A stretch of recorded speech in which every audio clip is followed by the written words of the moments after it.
Oi pessoal, bem-vindos ao nosso treinamento sobre o tema PLDFT ou Prevenção à Lavagem de Dinheiro e Financiamento ao Terrorismo. Este é um tópico fundamental para o nosso setor, pois envolve a proteção do sistema financeiro contra atividades criminosas que podem prejudicar a nossa economia e estabilidade do mercado. Quando falamos sobre lavagem de dinheiro, estamos falando de uma prática que visa dar aparência lícita a recursos originados de atividades ilegais, como tráfico de drogas, tráfico de pessoas, corrupção e até o desvio de recursos públicos. O impacto da lavagem de dinheiro vai além de uma simples violação da lei.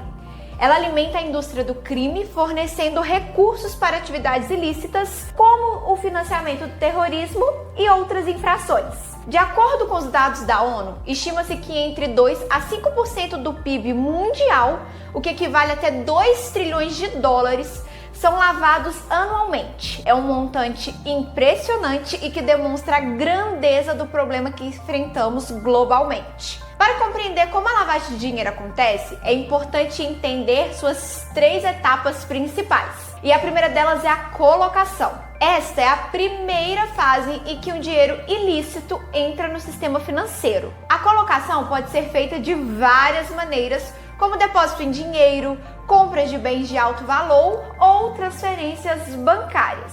O principal objetivo dessa etapa é fazer com que o dinheiro proveniente das atividades criminosas comece a circular dentro da economia formal, distanciando da origem ilícita. Um exemplo: uma pessoa envolvida em uma atividade criminosa pode depositar grandes quantias em uma conta bancária, alegando que o valor foi obtido de fontes legítimas.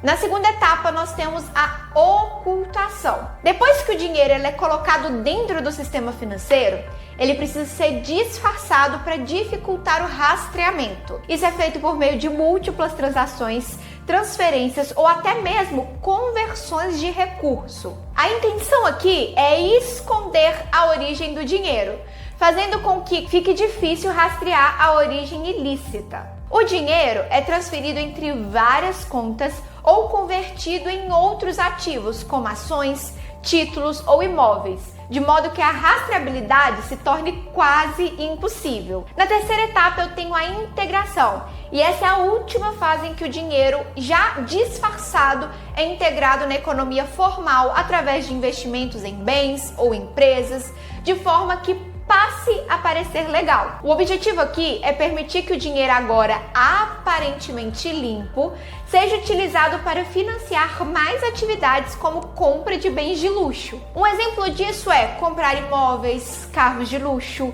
obras de arte ou até criar empresas falsas para justificar o dinheiro obtido de forma ilegal. Setores mais suscetíveis à lavagem de dinheiro. Alguns setores da economia são mais suscetíveis a essa prática devido à natureza das suas atividades. Isso ocorre porque são setores onde grandes somas de dinheiro circulam rapidamente ou onde o valor dos bens adquiridos pode ser muito alto, o que facilita o disfarce da origem do dinheiro. Alguns desses setores incluem instituições financeiras, bancos e outras instituições financeiras são usados para transferir o dinheiro de uma conta para outra até que ele chegue ao destino final.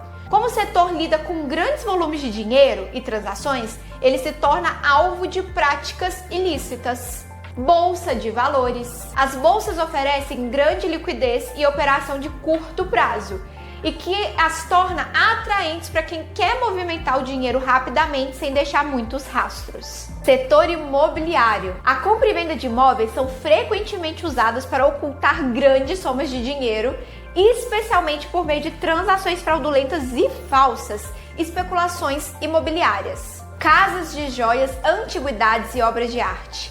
Esses bens de alto valor podem ser adquiridos para esconder a origem ilícita do dinheiro, uma vez que o valor dos bens pode ser difícil de rastrear e justificar. Paraísos fiscais ou centros offshore. Países ou regiões com leis fiscais lenientes e sigilo bancário são frequentemente usados para esconder o destino de grandes somas de dinheiro. Seguradoras. Algumas pessoas podem usar as seguradoras para realizar fraudes, como criar sinistros falsos para justificar o recebimento do dinheiro: jogos e sorteios.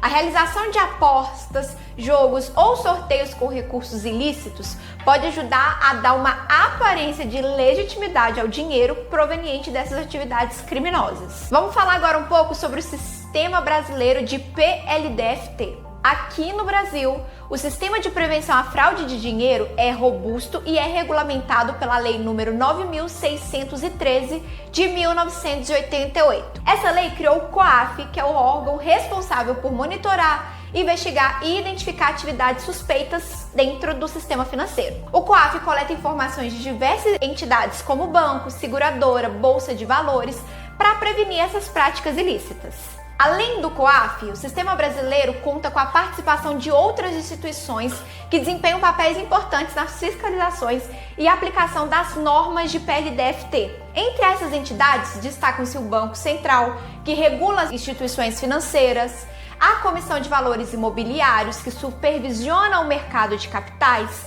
a Superintendência de Seguros Privados e a Superintendência Nacional de Previdência Complementar, que regulam o setor de seguros e de previdência, respectivamente. Esses órgãos, juntamente com o COAF, trabalham em conjunto para desenvolver atividades de inteligência financeira. Eles recebem informações e comunicações das chamadas pessoas obrigadas, que incluem uma série de entidades no sistema financeiro e setores regulamentados pela Lei nº 9.613. O papel dessas instituições é garantir que todas as obrigações sejam cumpridas de acordo com as diretrizes legais. Em caso de atividades suspeitas, o COAF, em colaboração com a Polícia Federal, que é a PF, o Ministério Público, que é o MPF, o Laboratório de Lavagem de Dinheiro Estadual, que é o LAB-LD, e o Ministério Público, que é o MPE, podem realizar investigações mais profundas, incluindo o bloqueio e confisco de bens, bem como a prisão e condenação dos envolvidos. O sistema também conta com a participação do Poder Judiciário,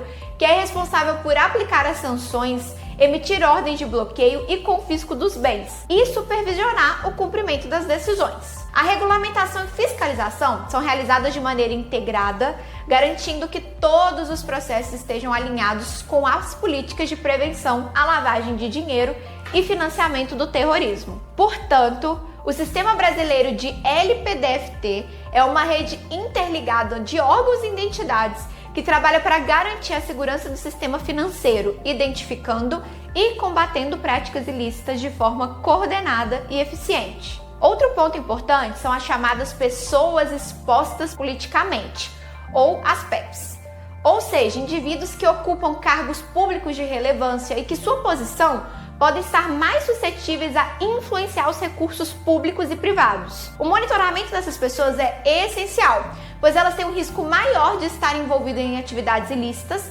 devido ao acesso a grandes volumes de recursos financeiros. Essa vigilância inclui, por exemplo, acompanhar transações financeiras suspeitas e garantir que não haja uso indevido de recurso. Aqui na Empresta, atuamos contra a lavagem de dinheiro por meio de treinamentos e conscientização. Nós capacitamos os nossos colaboradores para identificar comportamentos suspeitos e manter-se atualizados sobre as regulamentações. Monitoramento contínuo com sistemas automatizados, colaboração com autoridades, cooperamos ativamente com agências reguladoras e de aplicação de lei, auditorias e revisões regulares, realizamos auditorias internas frequentemente para garantir a conformidade com as políticas de anti-lavagem de dinheiro. E esse treinamento aqui tem como objetivo capacitar você a identificar sinais de lavagem de dinheiro e financiamento do terrorismo e entender como esses crimes afetam a sociedade. Além disso,